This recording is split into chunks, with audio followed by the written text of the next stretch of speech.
Hello everyone and welcome back to the Halo 2 Ultimate Campaign Tweaks mod walkthrough. This is the mission High Charity. Now this mod doesn't really change the weapons of the Flood, more so much their abilities. I really wanted to add a Flood Juggernaut to this initial section, but unfortunately in the anniversary graphics it just comes up as a big grey blob, so I had to take it out. But in one of the mod variants, I'll probably add it back in. I am going to be doing walkthroughs of the mod variants pretty soon.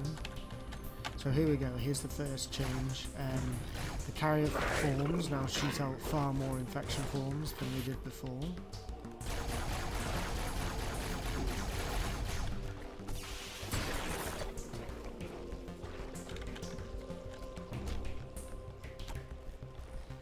Of course, more infection forms means more resurrected combat forms, so you have to be careful of that.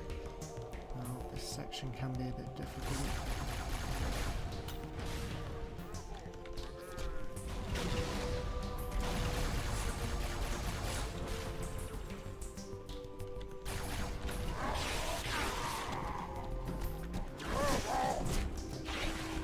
There we go. That wasn't too painful.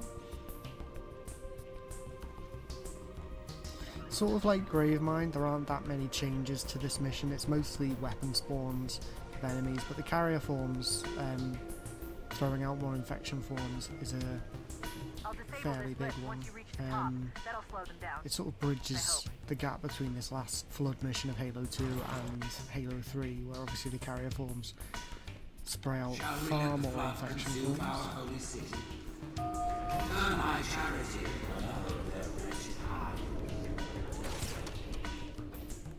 No enemy has ever withstood our might. The drones also have different weapons. There's one with a brute plasma rifle that I've just killed.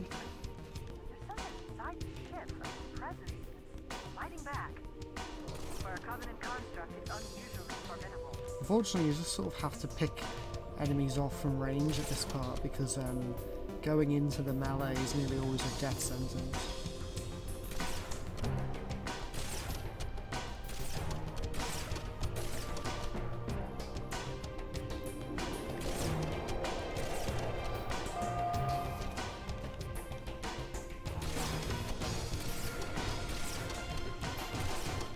Luckily there is a bank of sniper rifles to pick up down here, so we have plenty of opportunity.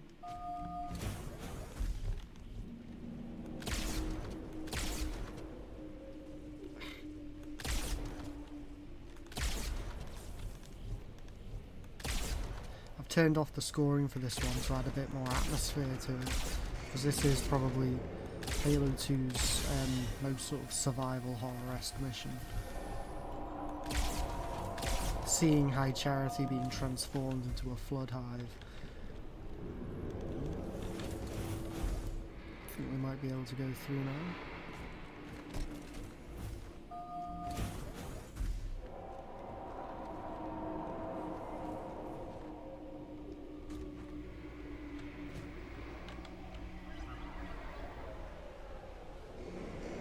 Seems like the coast is clear, but you never can tell.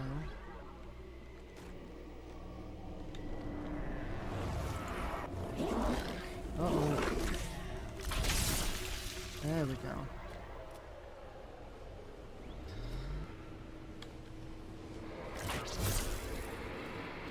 Now some combat forms emerge from this door here, so let's be careful. There we go. Right, so this is where it starts to get spooky. Oh. Let's see. Oh jeez. There are no living elites in this mission. Unfortunately I couldn't add any. I wanted to, but the elite biped isn't present. The body is because of the corpses, but the actual character of the elites isn't present in this mission at all because no living ones appear.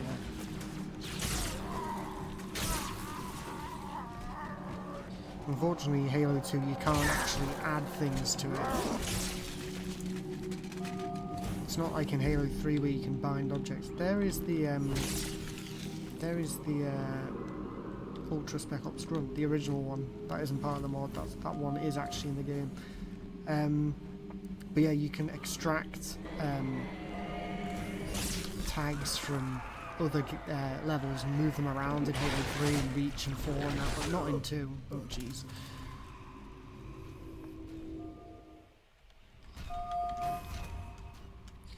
Still don't know if it looks spookier in classic graphics. Parasite did not defeat the Forerunners. It shall not defeat us. Arrogant creature. Your deaths will be instantaneous, while we shall suffer the progress of infinitude. Ah, jeez.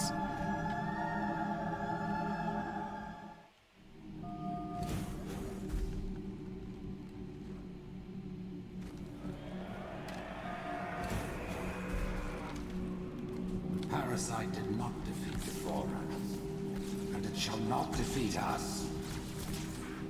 Arrogant creature. Your deaths will be instantaneous, while we shall suffer the progress of infinitude. It does definitely have a creepier vibe in classic graphics, I think.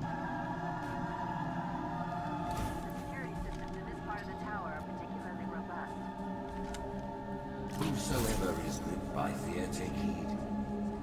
I am noble mercies, my son. Wise counsel.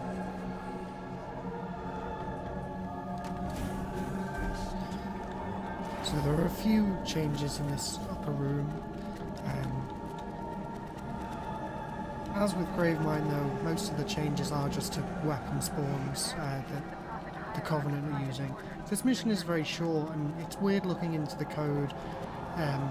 Clearly it was originally supposed to be part of Gravemind, or at least they accounted for the for different things because the squad names carry over from the previous mission.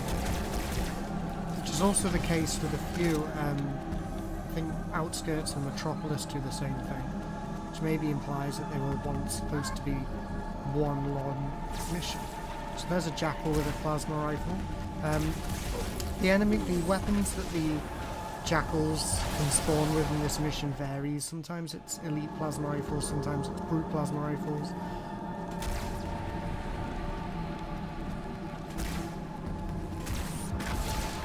There's a living Spec Ops Ultra, and he wields a brute plasma rifle.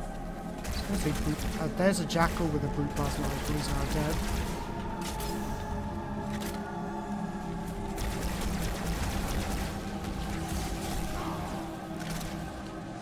Ah.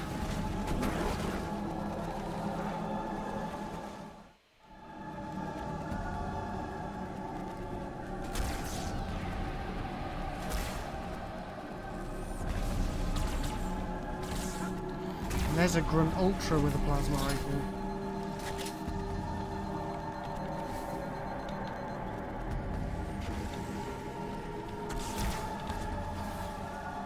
It makes sense that the Jackals and Grunts would try to pick up better weapons in this mess. After all, the lying all over the place, and it implies that the rank structure is starting to break down in the chaos. This crisis will not be the end of us. It is but one milestone for the journey and salvation.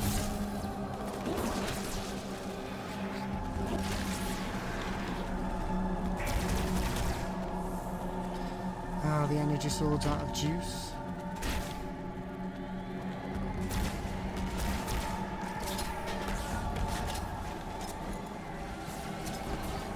I believe this is the only mission in the game where you can see, in the whole series that is, where you can see a Flood combat form wielding a brute plasma rifle. Oh, that's unusual.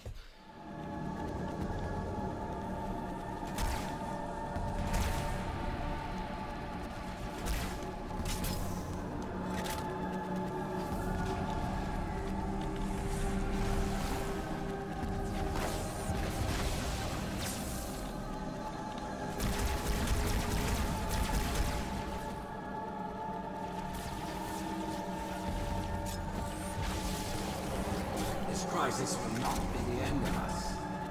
It is but one last before the journey and salvation. There we go. So yeah, the fact that some of them have plasma rifles does make it a bit more challenging. So we're coming up to the final bit now.